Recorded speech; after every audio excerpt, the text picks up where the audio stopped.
Good afternoon, distinguished ladies and gentlemen of the press. Let me say a very big welcome to all of you to our weekly press briefing. As you know, since we took over this portfolio, we have consistently tried to keep the public informed through your various platforms. And I want to welcome you all to this regular weekly press briefing of the Executive Mansion. And today we are here again at the Executive Mansion where we are continuing our activities from. Let me apologize to all of you for keeping you waiting for starting late as we had planned.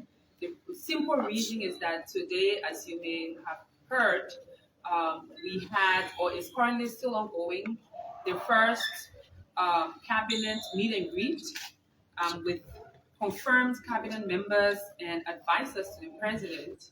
And that meeting started since this morning. We've been in it, it's still ongoing. So we had to ask for excuse, myself and that of the legal advisor. But I'll introduce the legal advisor shortly.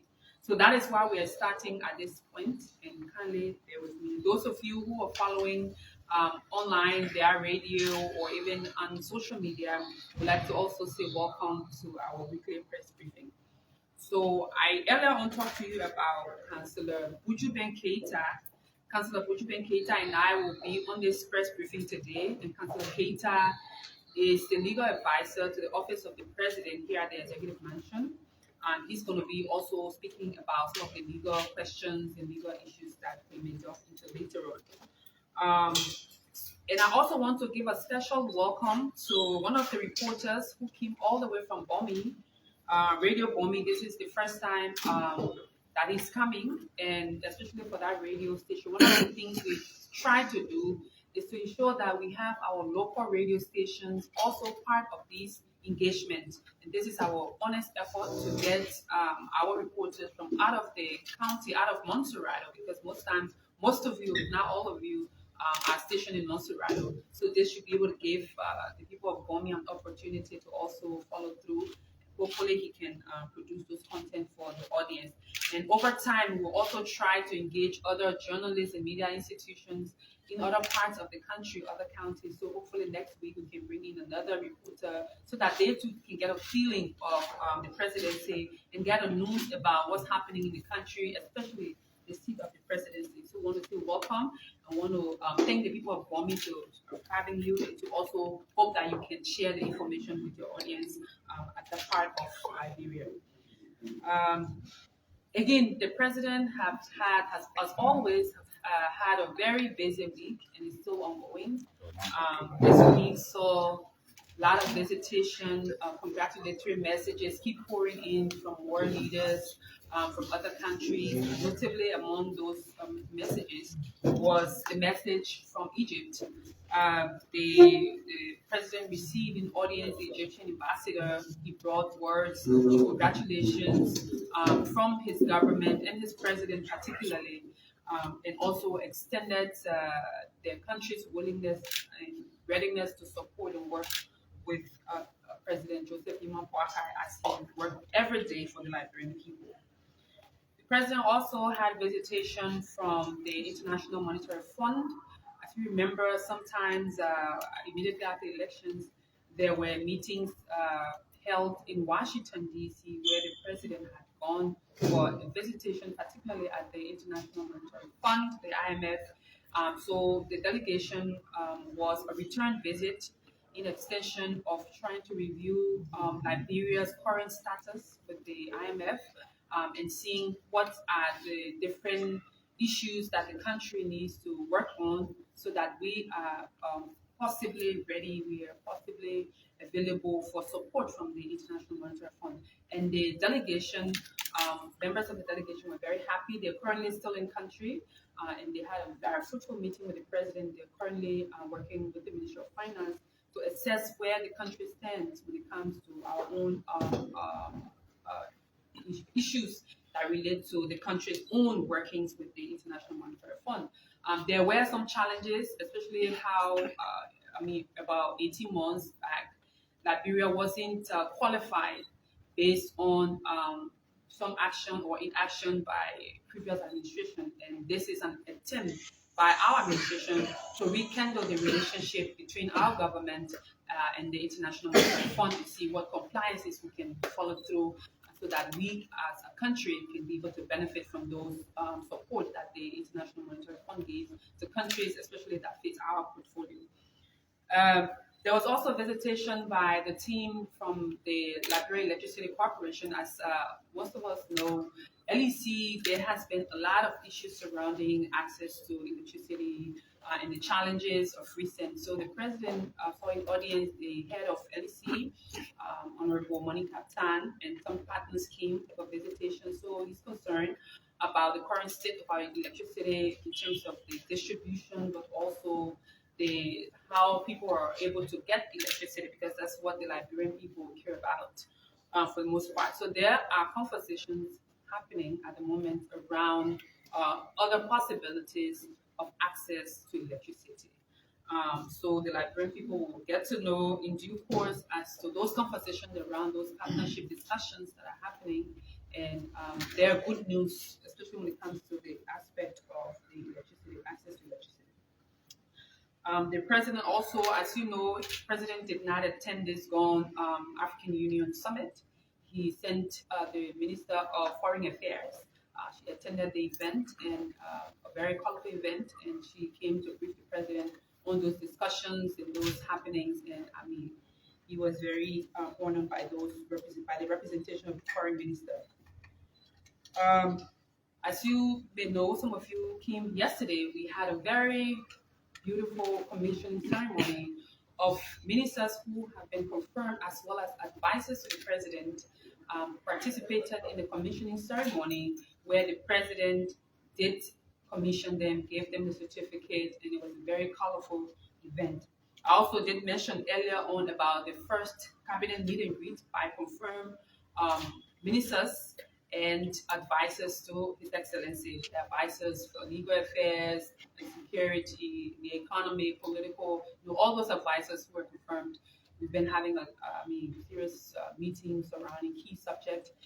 And I can also report to you today that the government has turned a month-old young baby, 1 month old baby, yesterday, and today is actually 31 days of the government since inauguration on January 22nd.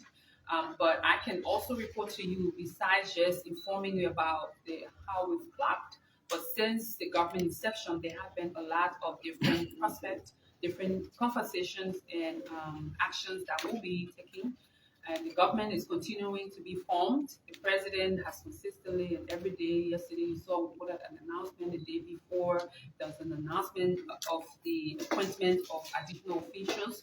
So as we go along, the president will continue, and he has said consistently that he's working very hard to ensure that he brings on board the brightest of minds. He even yesterday reiterated that his call and calling on all officials of government to declare their assets and ensure that they follow through all those issues and the anti-graft regulations, they should follow it. And it's not going to be, he keeps on reiterating, it's not going to be a business as usual. And he's very clear on that. And he consistently and regularly reminds his officials that when you are appointed to any position, your role and goal is to do the work of the Liberian people. So he's encouraging all the appointees to please follow the laws, continue to work for the Liberian people, whatever position you find yourself in. You are there to be able to improve the sector and to show that his agenda is met. In terms of reporting to all of you, especially to the Liberian people, the 100-day deliverable is strong. And even today in the cabinet meeting, it was reiterated that the 100-day deliverable is very clear. The committee is being set up to be able to ensure that the different sectors live up to their expectations. It's going to be officially launched, the documentation, even though implementation is ongoing. His plan of no carbon stock in the mud is still very clear.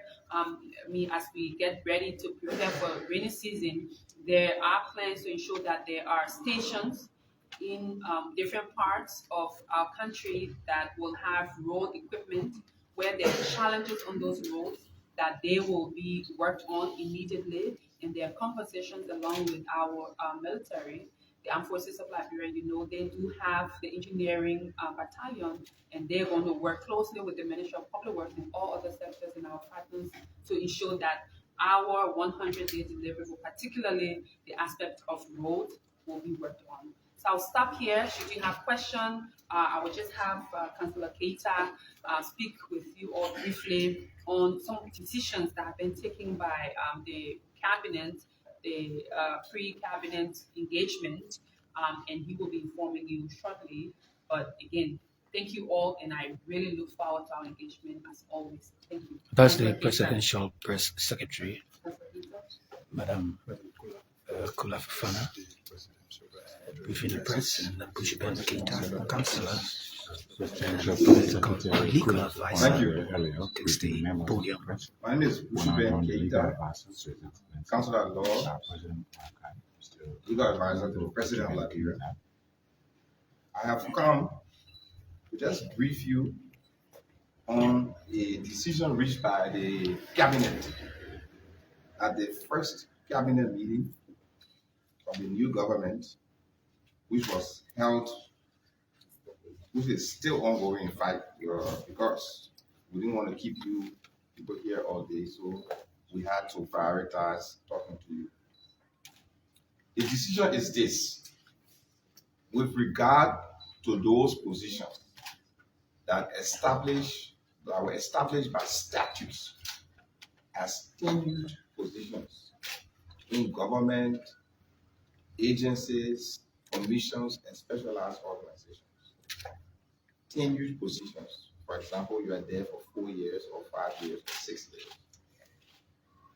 The Cabinet has decided that those tenured positions violate Article 56E of the Liberian Constitution, which says that everybody who works in the executive branch of government serves at the pleasure of the President.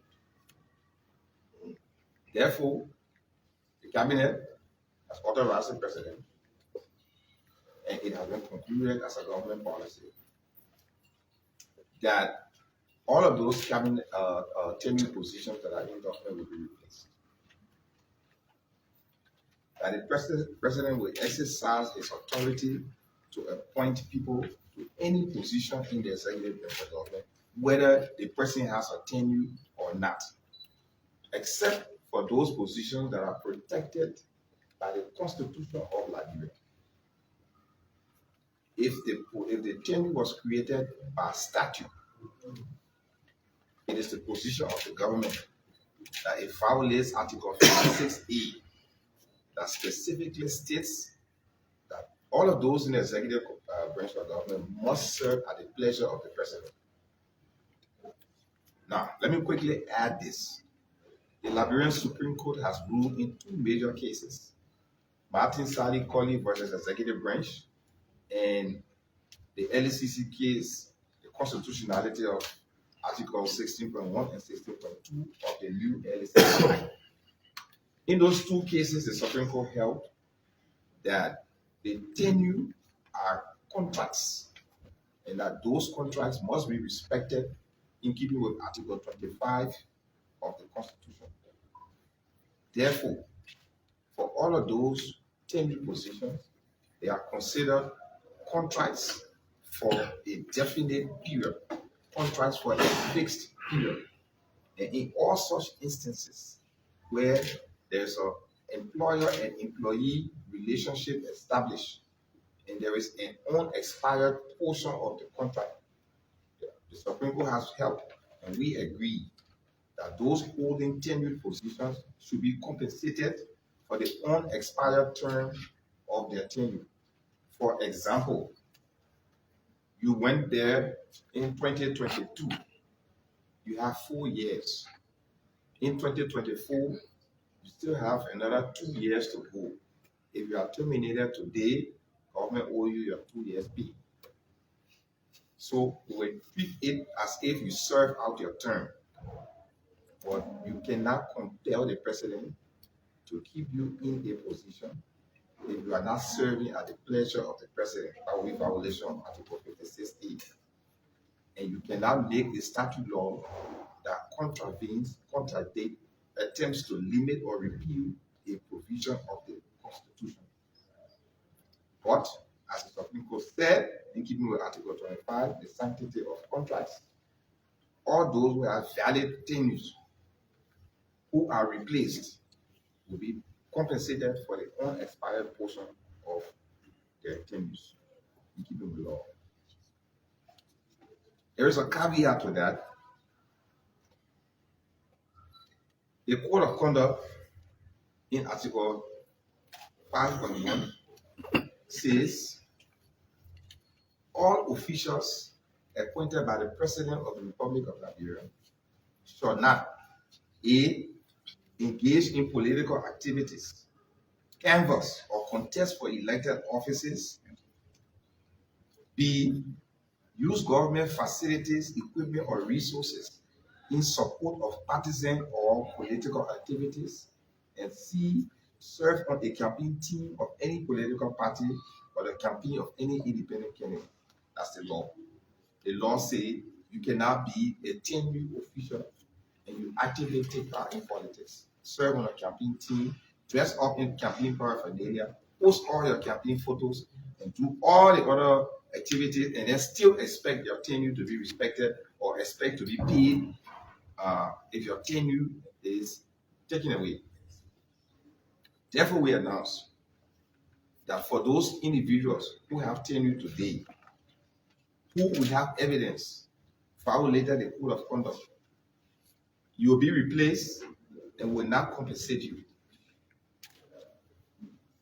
You will be replaced and will not compensate you. The laws are there. If you feel that you did not violate the Code of Conduct and you need to be compensated, you will take advantage of the law. But if we say to you that you violated the Code of Conduct, trust us.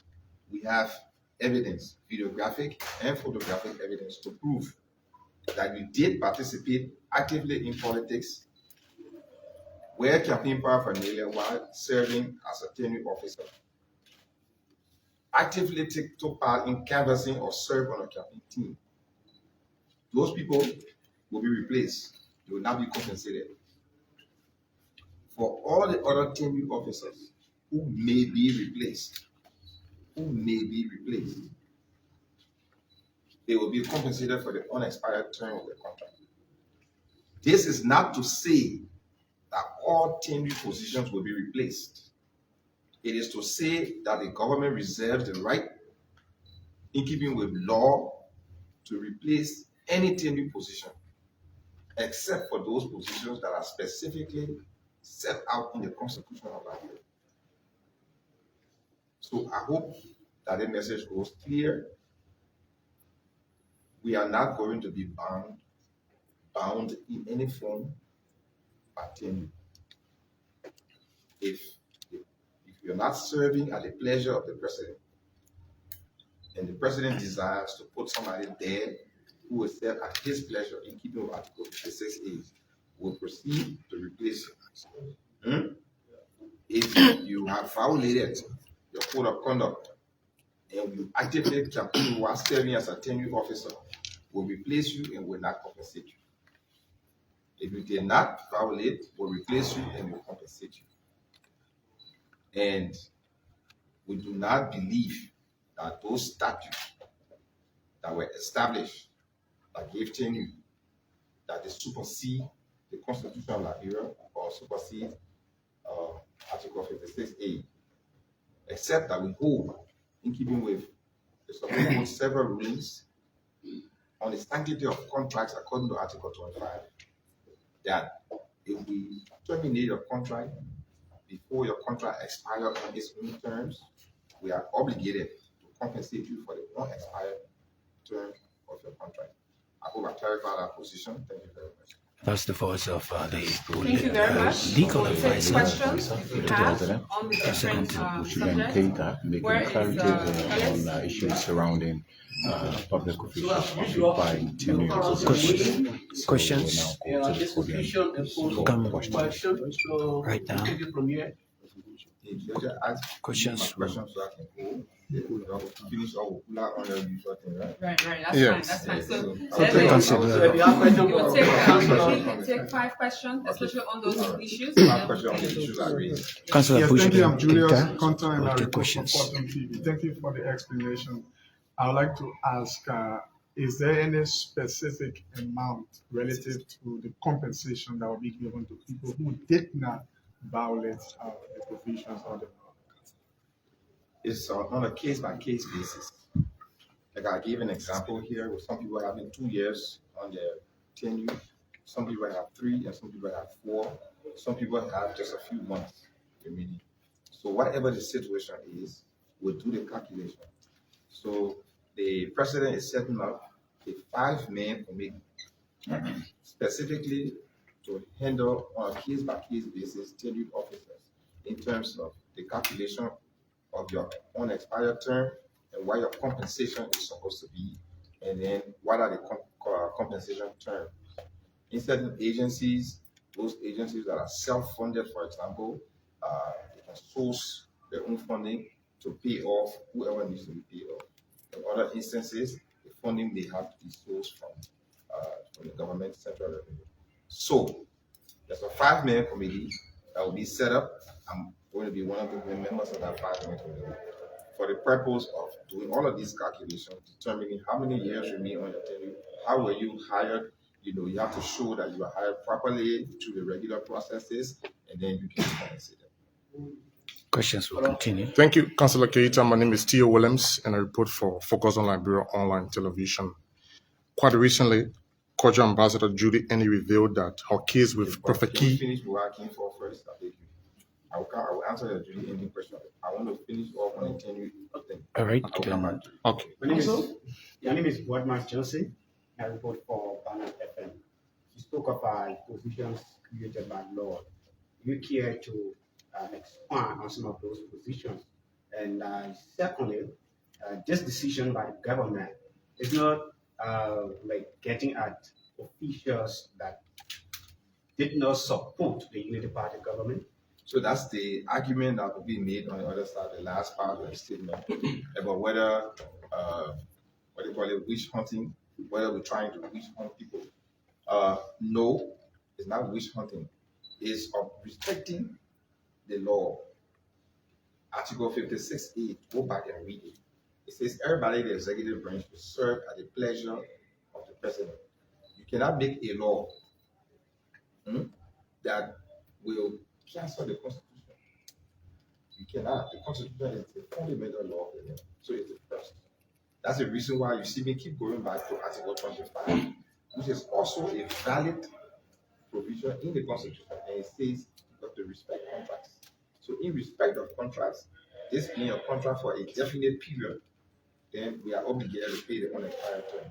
As for what are the laws, there are just many of them. Most of these commissions and other specialized agencies have tenure were given to the institution, and we don't know on what basis it was done. For example, why would the lottery or fisheries or any of the other places have tenure? What special purpose do they serve, for which the people who head them need to be protected? And so there's a whole list of them that you cannot just easily list off them. But we are talking about anywhere where they say you are there for a fixed number of years. That's the violation of Article 56. Okay. So, but Thank you. More questions? My name is Joseph Daniels, and I report for OKFM. Sir, thank you for coming to make this clarity. Most of these tenure positions were created under the Unity Party government of former President Erling Johnson Sirleaf, where President Bouakai also served as a vice president. And those, according to the government, then those positions were created in order to prevent influence from higher authority. How can we guarantee the independence of those institutions like the LACC, the GAC, now that we are saying that all these positions should work at the will and pleasure of the president? It's not even guaranteed now, because if it were guaranteed, people holding tenure would not be participating in politics. It's supposed to be above that level. So definitely it did not work. But what we are saying is it doesn't matter. You say most, I don't know how many of them were created during the former President Ellen Johnson 75, but we know that a lot of them were created in the last 6 years. But it does not really matter which president did it. The thing is that when it is discovered to be in violation of the Constitution, you correct it at that point. So now we say we're not going to continue in violation of Article 56A, and we're not going to compel this president to work with people who do not serve at his pleasure. And so we are going to restore sanctity to it. Let me tell you something. During the George Weah government, George Weah submitted a bill to the legislature to cancel all tenure. We have the evidence. If you want it, contact the legal office here, you see it. It was signed by George Weah. He sent it to the legislature. He wanted to cancel all tenures. That bill was passed by the House of Representatives and it was passed by the Senate. The only reason why it was not signed into law is because the Senate made certain changes on the bill. And so in that instance, the bill had to be reconciled with the House version. And that final procedural step was not taken. We are going to resubmit that bill. So it is not just this government intention to get rid of tenure. As a matter of fact, tenure was already passed on in the previous government by both houses. And it was sent from the president. So it is something that has been contemplated by the past government, now contemplated by us. We are going to take action even before the official repeal when we resubmit the bill. So we are taking action now in keeping with law, in keeping with Article 56A. Two more questions taken from Lots and DLBC. Lots. Yes, thank you. My name is Moses Paco and I report for Lux Radio. On Article 89, the three commissions that are there, the Civil Service Commission, the Elections Commission, and the General Auditing Commission, are stated in the Constitution. Also, the same Article 89 says the legislature shall enact laws for the governance of these commissions and create other agencies as may be necessary for the effective operation of the government. And these 10 positions that you are talking about were created by acts of the legislature. Is the Joseph Boakai government not attempting to undermine what the legislature has already done? Precisely. What we are doing is saying those acts violate the Constitution. Let me tell you something. The legislature can pass an act that becomes law, but insofar as that act violates the Constitution, it's not law to the extent of the violation of the Constitution. So it is not true to say any act passed by the legislature is correct. The Supreme Court ruled, I gave you the two cases example where people were being removed and it was challenged. The Supreme Court ruled and said to these people, the only protection they have is Article 25, sanctity of contract period for the unexpired term. So when the Supreme Court ruled clarifying a statute, it is the Supreme Court that can clarify any statute that is passed by the legislature. Now, if you see Article 89, it lists specific institutions that are to be formed. But did Article 89 say that when these institutions are formed, they are to have fixed tenure and that the president cannot change their tenure? No. Certain institutions are established by the Constitution, we respect that. But if the Constitution did not specifically say that you have tenure, and that tenure becomes a creation of the legislature subsequently in violation of Article 56E, then the issue becomes, can the legislature make a law that violates the Constitution? And my answer to you is no.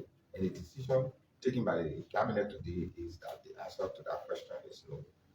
ELBC. One more on this. Councillor. Okay, Kirita. my name is Vasta Talu. I report for ELBC Radio. So just a few days ago, the both houses agreed to grant the government over 41 million in Pull out question there. Don't keep it for her, yeah? Yeah, I'm talking about the financial implication about this stuff. So I can ask the question? Or I should You will connect it to 10 you? Yeah, because you're talking about is settling them. So the 40 million they granted the government for the month of February, because the president wrote that he needed the money. So you talk about settling the tenured officials. So where does government intend to get the money to settle them?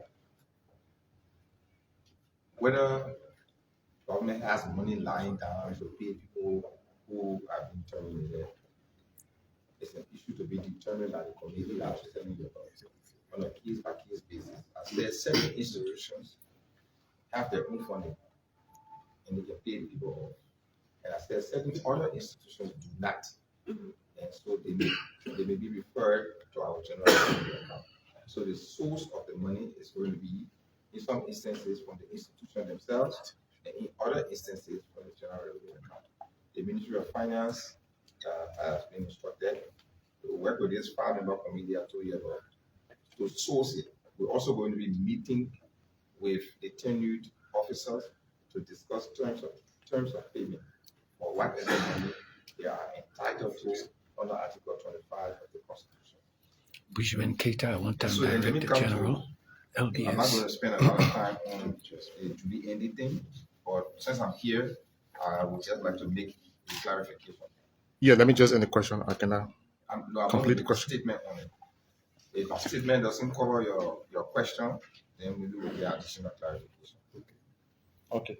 Here's the way it goes. Liberia is a signatory to the Table Mountain Declaration that decriminalizes speech.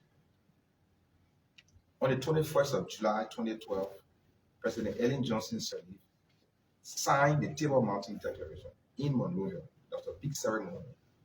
I see a lot of you young, but maybe a few of you know about it in 2012. And that declaration said that going forward, Liberia has decriminalized speech. There's no more criminal speech in Liberia. Okay. Since 2012, signed by Ellen Johnson said. So you go, you do your research, you find a Table Mountain Declaration. President Ellen Johnson Sirleaf signed Table Mountain Declaration. You will get up to date on it. You can even find the declaration itself and read it. Furthermore to that, after the Table Mountain Declaration was signed, the international, it was signed mostly to protect journalists like yourselves. The Liberian government took a further step. In 2019, President George Weah signed the Camara Act. That one, I sure some of you were around for it because some of you don't have been around lately. And in that Camara Act, the Liberian government repealed those portions of the Liberian Penal Code that criminalize speech, including insulting statement made against the president of Liberia. So, what Liberian law says is that you cannot be arrested because you insulted somebody. You cannot be arrested for insulting somebody. It doesn't mean now you journalists go around and be insulting people. But if somebody insults you and it hurts your feelings and it damages your reputation and causes you loss of money and loss of business, you have the right to sue the person in damages. Depending on how you feel, you suffer the loss.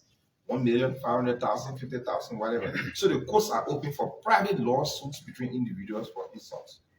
But you cannot be criminally charged or arrested. No longer under Liberian law. We have decriminalized speech. Criminal libel, criminal slander, all of those things have been decriminalized under Liberian law. And during this Joseph Juma Boyka time, nobody will be arrested because they insulted somebody. From the president down, nobody will be arrested in this country for insult. If you insult the person and the person feel aggrieved by it, the person proper recourse will be to sue you in a civil action for the damages that you caused to them. But that action will be between the two of them. In the Julie Andy case, the city solicitor in the Monrovia City Court filed a case on behalf of the government of Liberia against Prophet Key and charged him criminally because he made certain statements on his podcast that Julie Andy felt were insulting to her. It's in the environment on the arrest. So they charged him criminally for speech that he made. The part that I played in it was I called the city solicitor and I asked him, is it true that you have arrested Prophet Key on behalf of the government of Liberia and charged him criminally? He said, yes. I said, on what basis? He said, on the basis of a complaint filed by this lady who said that she was criminally insulted in his podcast. Then I asked him, are you aware of the Table Mountain Declaration that Liberia signed, where Liberia decriminalizes the criminalized speech? And are you also aware of the 2019 Camara Act, where we repeal all the penal code sections that has to do with criminal speech? He said, oh, I'm aware of that, Councillor, but show it to me. I said, okay, go and look at it. And if you see that speech of the kind that Prophet Key made has been decriminalized and people cannot be arrested for it, then your best course of action will be to drop the case. Because you are suing in the name of the Republic of Liberia. You have a writ that says Republic of Liberia by and through Julie Andy versus Prophet Key. And it is not the government position. This government is not arresting anybody for speech. We don't arrest people for abusive language. I don't care how abusive the language is, because we decriminalize it. And when you decriminalize something, you don't make exception to it for particular people. You don't. It's the law. And there's two successive presidents who intervened in this particular area, just on behalf, mostly on behalf of you who are journalists, on the radio, you're doing your podcast and all of that. And would not arrest anybody for it. So our president, His Excellency Joseph Yuma Blaka, is, frequently insulted. Very frequently insulted. All on the social media, on this. Some people just get up, put $1 in their phone and just cussing. You think we're going to go out there to go look for the people to still arresting them? No. We're in the free speech era. And we will not support it. It cannot be a government action against Prophet Key. It cannot be the Republic of Liberia versus Prophet Key. It can only be the person who is aggrieved versus Prophet Key in an action for damages. That one, they can sue each other. The government has nothing to do with it. But when you do it in the name of the government, they will come and show you this is what our law say. You cannot sue in the government name for speech that somebody made. Especially in the environment, you clearly say that it was made in a podcast. And you journalists got to understand that this law, these two laws, the Table Mountain Declaration and the KAK Act, were specifically to protect your right to free speech. Just the other day, the president made a brief stopover at EAWA Hospital for the anniversary, I think 70th anniversary of the radio station. He stopped there briefly, spoke to the people, told them thank you, how EAWA has been in Liberia for so long. Then from there, he went to Rick's for the closing of the Baptist Convention. While he was at Risk Institute for the closing of the Baptist Convention, there were people on the radio and on social media and on other things saying that the president had been rushed to EAWA Hospital. He was undergoing treatment. You see? Now, in the old days, some kind of security person will call you in for questioning. You know, the president is at risk. Why are you saying that he has this place and that place? You don't have time for that in this new law. You want to abuse your free speech? You want to abuse your social media facilities and do all of these things? Okay, go ahead with it. But this government will respect the law. And these are pre-existing laws that were made in place. That law created by They are not laws created by this law, but we respect the law. And in respect of the law, we are not going to arrest somebody because we insulted another person. I don't care how harsh that insult is. Your recourse is to sue the person in damages for the damage that they caused you, according to how you feel the damage was done to you. So that's the clarification on the Julie Andy matter. We did not participate in exchanging words with her. Julie is somebody that I know personally, and just to say to her that it's not a women's issue. Prophet Key is an equal opportunity man, if you know him. 2017 here, Unity Party people will suffer at the hands of Prophet Key. They'll go back and play his old recording. And even after he killed our side, quote unquote, our side, how does he call our president? Any of y'all know the nickname that he got for our president? You're scared to call it? You call it. Sleeping what? You're talking now. So you know that even when he on our side, he still got to be giving you small thing. So it is not an endorsement of Prophet Key or his tactics. Prophet Key assisted us to a large extent during the campaign period. It does not mean that we agree that he can go around and say any manner of language to people. We prefer if he adjusts his language a little bit. But if he insults you, you cannot come to our courts and use our government name to arrest him. He's not subject to arrest. He's subject only to an action of damages for whatever action that he did to you. And you sue him, he'll be forced to pay you your damages.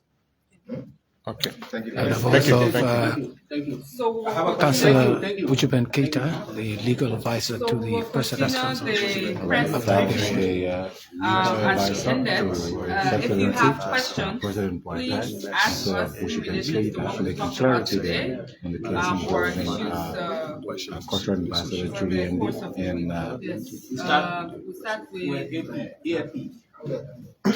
My name is Marvin Jacob. Kula for fun now. I just want to know something concerning about the president being, consistently talking about asset declaration, and he has not mentioned about publication. Why? All right. What? Press Secretary Thank you. Kula for fun. Two quick questions. One has to do with the alarming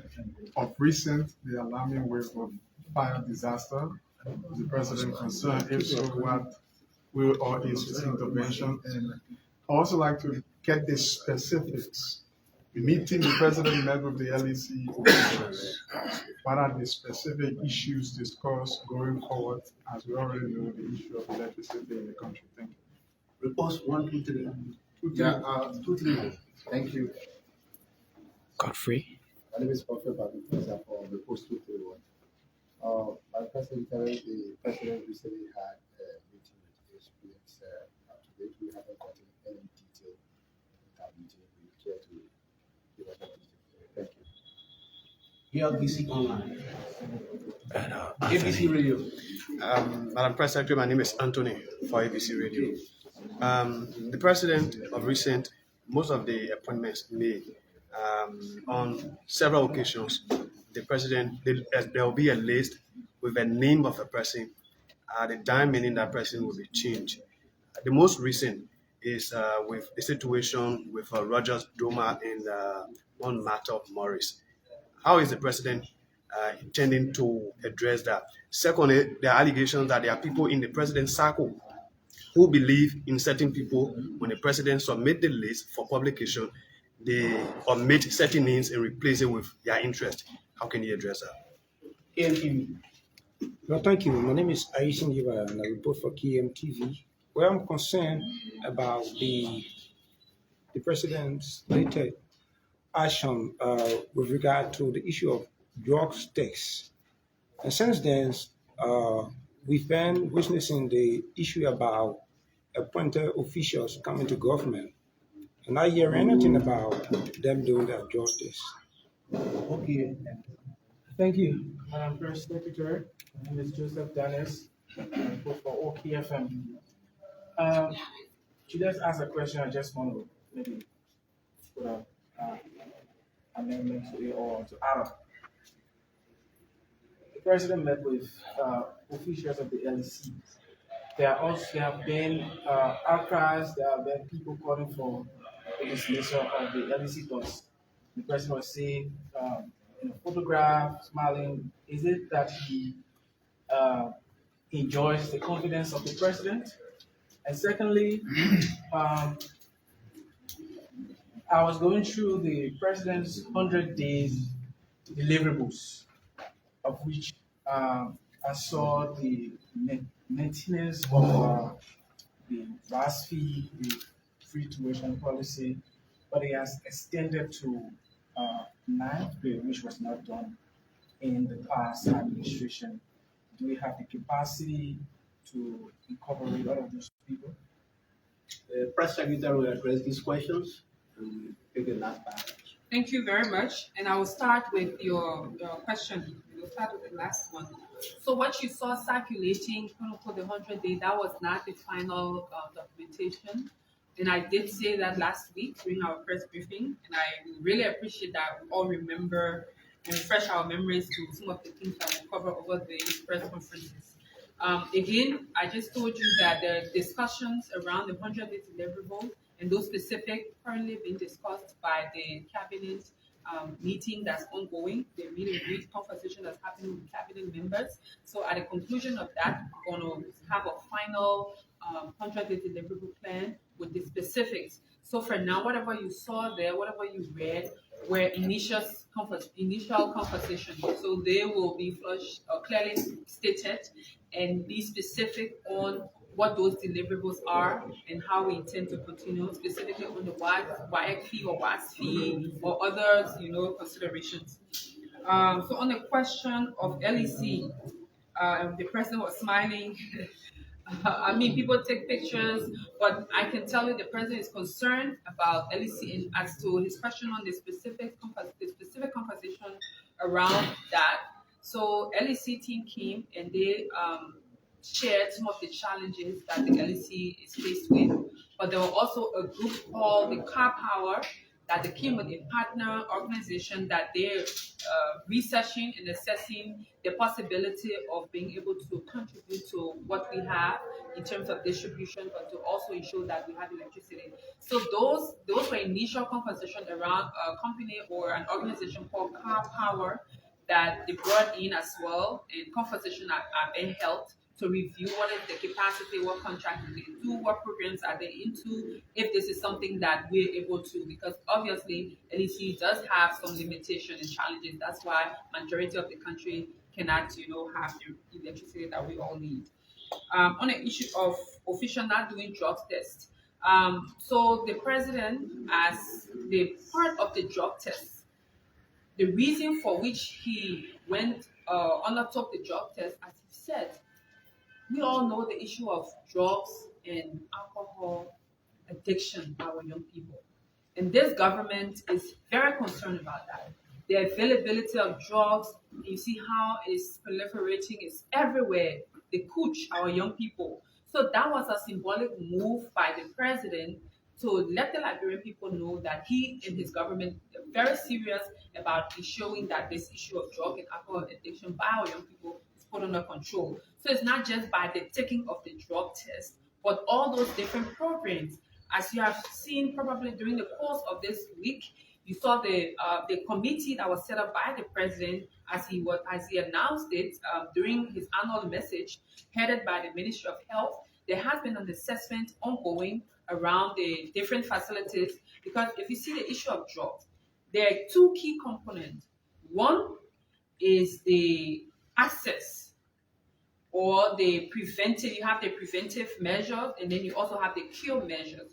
So the cure measures is where you're finding, institutions that are working with young people that you can work with them. But on the issue of access and the preventive measures is how do we ensure that drugs, where are the drugs coming from? So it is a combined effort. That's why even the course of the week, you saw the action of the Liberian Drug Enforcement Agency and how they've been able to find people who are key kingpin, I will put it that way, of drugs in this country. Most of them are non-Liberians and they partner with Liberians. So those kinds of systems. So it's not just for taking the drug test. It's not just about that. It's a holistic approach. That's why the Ministry of Finance is involved to find resources for programs in that context. You have Ministry of Gender to ensure there's a social protection issue. You also have the LDEA. You have the security sector. So it's a combined effort. So it's a long-term approach.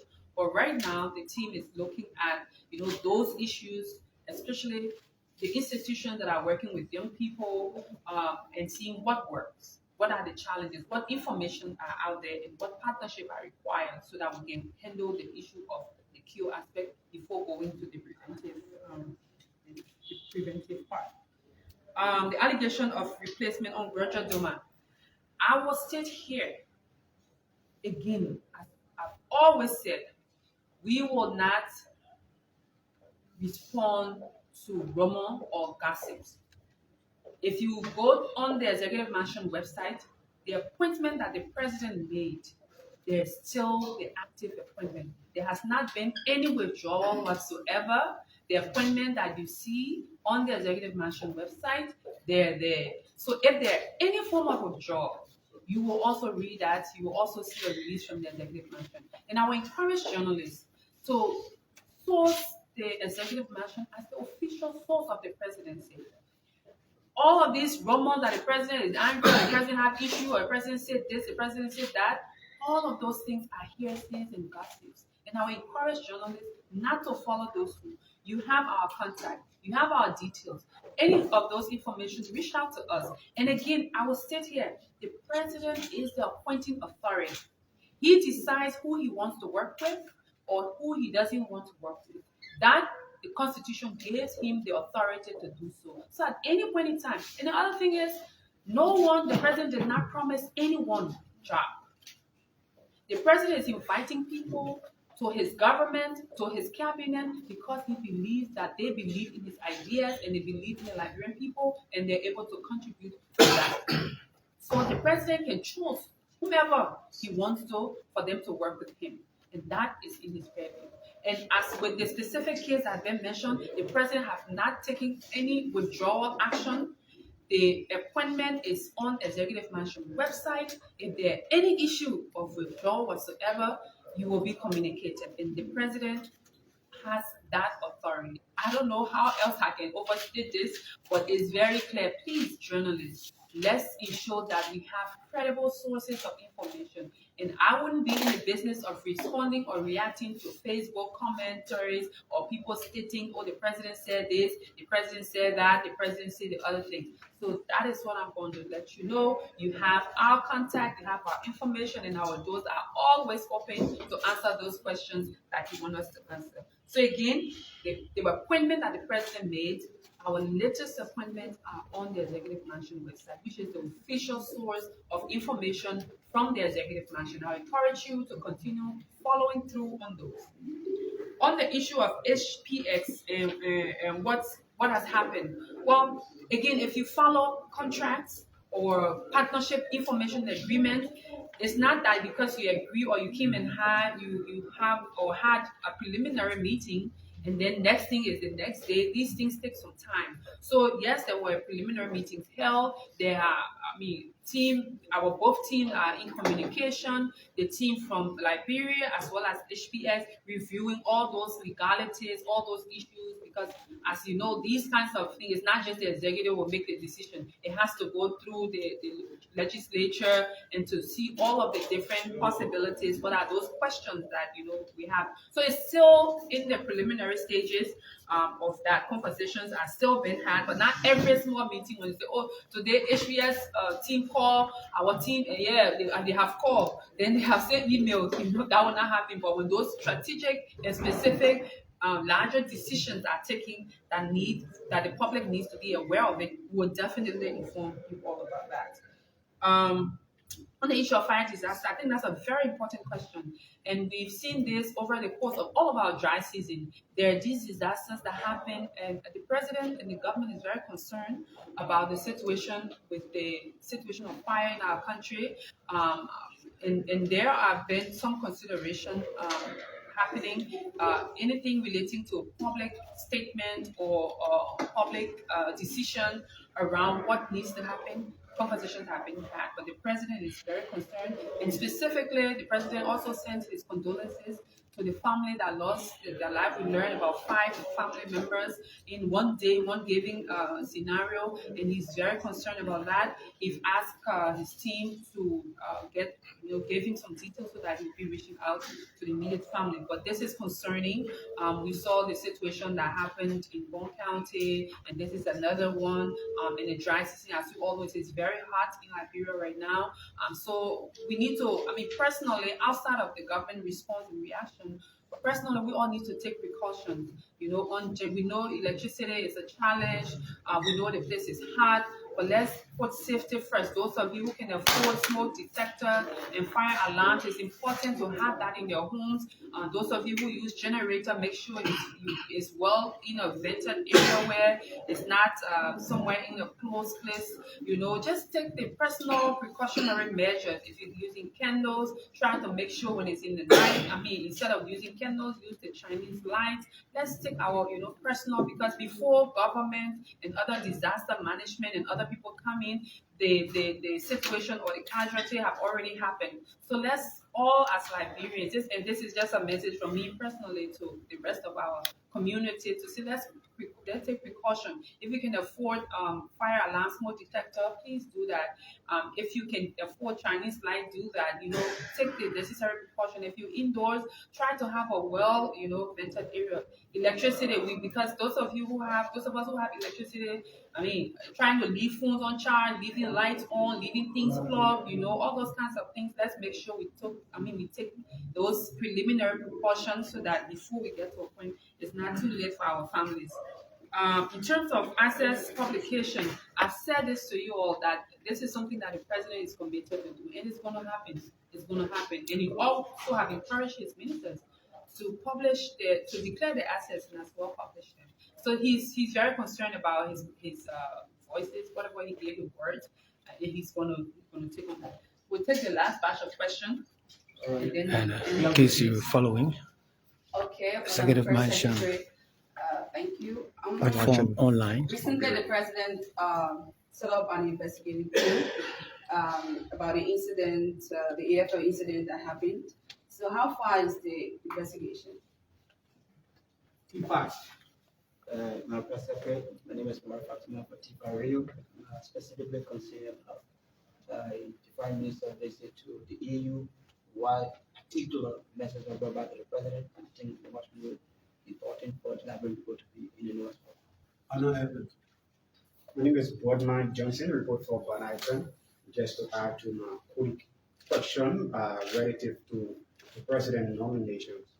I read in a local daily, one of them, that Emmanuel Gongwe complained that he sent some names to the president and those names were being misplaced in terms of nomination. So, what do you care to say? On Pepe. Yes, my name is Chubu. Yes, and all right. On Friday, there was a disaster that program is in by the 5% brand and that is the representative of that issue, Margot Thomas, is calling upon the president to declare a 3-day mourning for the people. My next question is, executive law section 10.2 section 10.2 says, as much as possible, as practicable, the president of the Republic of Liberia shall appoint at least a cabinet minister from each of the countries of Liberia. And then the president extends it, the appointments being made, the ministers are not coming from the federal countries. Because there are few countries that dominating. But you have to see that. And my last question is, a few weeks ago, the EPS director accused Lace Boss that he illegally took EPS arm.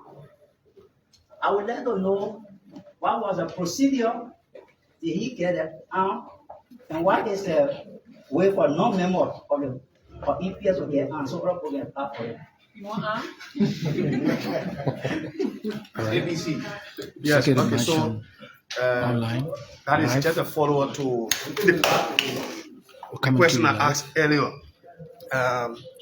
On the executive mansion website, and it's good that you want us to reference it. Councillor Alison B. Councillor was nominated as Deputy Minister for Land and Rail Transport. I was fortunate to have been at the legislature, precisely the Senate, when Rudolph Nat went for confirmation hearing on the same position. Again, when Georges was appointed before Prince Tama to the Ministry of Public Works. Can you also address that? I don't know, is it mistake or how is it happening? We take the last question to focus on Liberia. Thank you very kindly. Once again, Theo Williams, I report for Focus on Liberia Online Television. Quite recently, during the commissioning ceremony, the president vowed performance checked of his officials of government. I'd like to know from you, Madam Press Secretary, how does the president intend to carry out that exercise moving forward?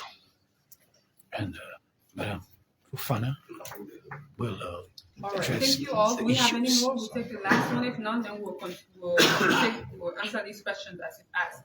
So I'll start with the question on the AFL investigation. As you know, there has been an ongoing investigation. It's an active investigation.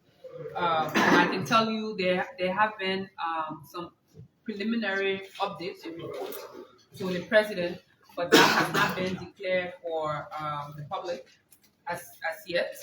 And the team still continues to, provide updates as they go on. But yes, the investigation is continuing, is ongoing.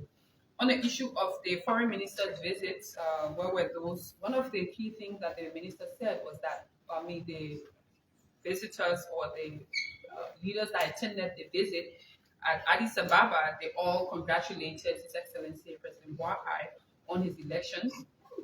They were very excited to receive the foreign minister and the message from our president. And they look forward to, some of them look forward to coming to Liberia, but more so they also look forward to welcoming officially their brother when he should have gone to the political summit of the African Union sometime this year. So basically it's around those diplomatic conversations around Liberia's own role. Our major issue, and he did say, he did speak about it during the annual message, specifically on our levies. Liberia is a part of these regional organizations, but we've consistently not pay our bills. And this is something that the government is very concerned about. We do owe the AU, for example, ECOWAS and other organizations.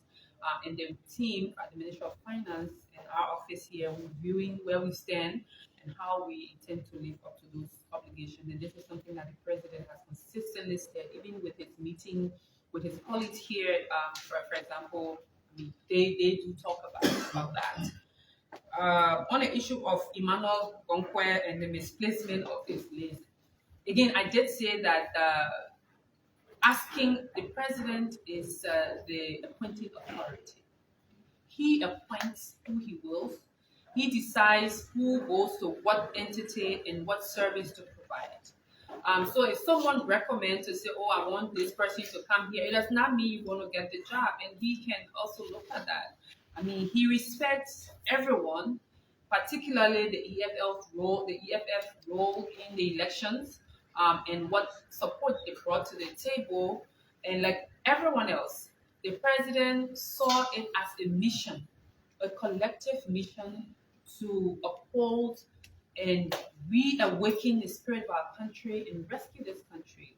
It was not a mission for job distribution. I want to reemphasize that it wasn't a mission for job distribution. However, the president has consistently said that he appreciates everyone to come on board, and he's trying his best effort to indeed very inclusive. And it's not, he has said, in fact, to a point where even our political party, I'm a staunch leader of the Unity Party, even to the extent where our party, we've complained consistently about, not being factored in and all of that. However, the president has called all Liberians from all walks of life. The other day, I was listening to the other members, other political parties who were hailing the president for encouraging them. Unlike time past, unlike former government that will come and say, oh, once they get it, nobody else. In fact, to the extent at which they will even put people on blacklists and say you will never get a job, or these are the list of people who will never be appointed. Some of us, we're on blacklist around here. So the president, our president, is very open to appointing and involving everyone. So we just want to encourage others. We want to encourage Liberians. When you are given the opportunity to serve, when you are called to service, you shouldn't see it as, oh, I must go to this place, or I must go to that place. We do understand the need for your qualification matching up with the appointment, and that you are put in a place where you're able to function, and the president has consistently placed people in those areas. Unless people decide if you're called to service and you do not want that, and then you can respectfully say, oh, sir, thank you for the opportunity, but I wouldn't want, and that those kinds of engagement can happen behind the scene. So what will I have him to come and say, oh, because I do know we were giving some communication that there was some discussion around finding other opportunities of coming out to score political point. I think this is something that, I don't think it was the best effort, or it's in the best interest of the country. In fact, people will say, oh, but it was this thing about you all, just a job, you should see the people and you get, selected. There are many foot soldiers who were on the battlefront, who were fighting for this victory, who was fighting for this rescue mission, but up to now, some of their names have not been called. But they didn't see that and say, oh, okay, the president, I'm angry, I'm not going to do this, I'm not going to do that. Because for them, it was, even though, yes, people want to serve, but it was more so for the country. So I just encourage others to not just see it as they ask you to serve, you don't want to serve, it's optional, but to come and want to score political point against the government, I don't think it was in the best interest of themselves. On the issue of the 3-day mourning that was asked about, I have not seen the communication, if there was any communication. It was just a public call to ask the president to do that. I think we should try as much as possible. We have a very down-to-earth president. We have a president who is very accessible. We have a president who listens. We have a president who seeks counsel for many people. So should anyone have any issue or want the attention of the president, it's just simple, especially if you, as you've mentioned, as a lawmaker, you already have access based on your own setting and portfolio. It will be good to write a communication, and that the president team will look into it and to see, how we can go about doing that. But what you said, I will bring it to the attention of the president. And update him that this is something that a representative from the specific district that the fire disaster happened, will be, taken seriously. Talking about a point, so the law that was quoted, please, last week somebody brought this up. I didn't see the law. Somebody said it was the Constitution of 1875. But that constitution, if there was any of that stuff, was repealed. We have the 1986 constitution, and I've not seen any provision within our constitution that talks about appointing people from each of the counties. So that is not in our constitution. But I do know the essence of the conversation. I like to always see from whence these conversations come from. I think the essence is to have some form of representation within the government. And this is something that the president is concerned about. He is making his best effort to make sure that there are people from all parts of Liberia who are, in the government and are serving their people. On the issue of EPS, how to get armed. I don't know how to get armed. I wish I knew the procedure of getting armed. Maybe I need to go to the police academy. It's something I will find out, but I'm not sure this is something that is an open call. And the EPS is the Executive Protection Services, and it's to protect the executive. So if the public interested in arms, I don't know how else, and maybe they got a small arms commission. I think, I don't know how private citizens can get armed. But specifically to your question on Yeke, what's his name?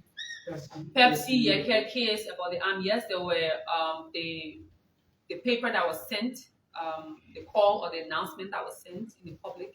And yes, I can confirm to you here that the arm was turned over to the EPS director, and they're in possession of the arm. And that was a good mark. I mean, even though the individual as mentioned wasn't the one who brought forth the arm, but other people intervened and said, you know, the thing here, just take the arm and don't bring noise. I mean, this is not too good. But yes, I can confirm that the arm was received by the EPS. The security advisor did inform me on that. On the issue of performance check, yes, the president is very clear that the people who are being appointed to different positions will have to report regularly, give updates on their own deliverables. Because if you see how it's set up, we first have the 100-day deliverable, and they'll go through the 150-day, and then we'll have the long-term development plan and the sector-by-sector plan. And that will have a clear M&E plan that each agency, for example, or each sector team that will be under a particular pillar of the arrest agenda will be able to give regular updates. That's why you have the cabinet secretariat. I mean, recently, the previous appointment before this, the president appointed the director general of cabinet.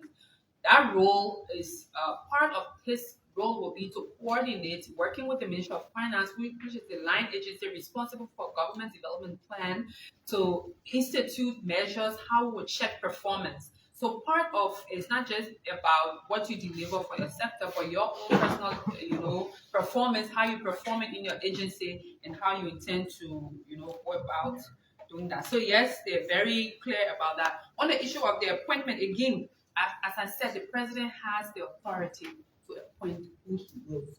In terms of those specific, again, I wouldn't go what social media say, what a newspaper said, and this person said. Also, there's a possibility that the president can send information or letter to the legislature, and he can also send communication behind it, recording that particular communication. So there could be specific instances, but because the question was, generally there were no specific, so I won't know that particular, case by case. But again, we're open to your questions and your comments, and we look forward to engaging you next week. Thank you all, and have a wonderful weekend. That's the voice of the presidential press secretary, Madam Kula Fofana, ending this press briefing right here on the Executive Mansion online platform. Fana, on behalf of the entire team, Madam Kula Fofana, Fambula and the rest of the team, my name is Emmanuel Kipart. I'd like to say thanks a million for viewing. Goodbye.